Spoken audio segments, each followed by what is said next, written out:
నేను పవిత్రంగా అడుగుతున్నావు కానీ నీ రోజు నీ ఇంటిలో ప్రార్థన ఎందుకు ఉండదు?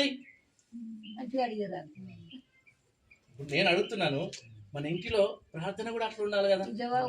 ఈ ఒక్క దగ్గరే నేను క్రైస్తవుణ్ణి, నేను దేవుని నమ్ముకున్న బిడ్డను అని చెప్పడం కాదు. తిండి కానే కాదు దేవుని నమ్ముకున్న బిడ్డ, అన్నిటికాడ దేవుని నమ్ముకున్న బిడ్డనే ఉండాలి. హల్లెలూయా.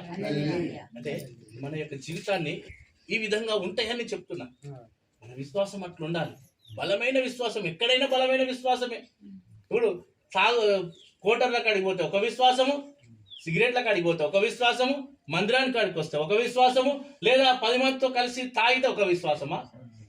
దేవుడు ఇక్కడున్న దేవుడు ఇక్కడే, అక్కడున్న దేవుడు ఆయననే, అక్కడున్న దేవుడు అంటే అంత తిరుగుతున్న దేవుడు ఒక్కడే.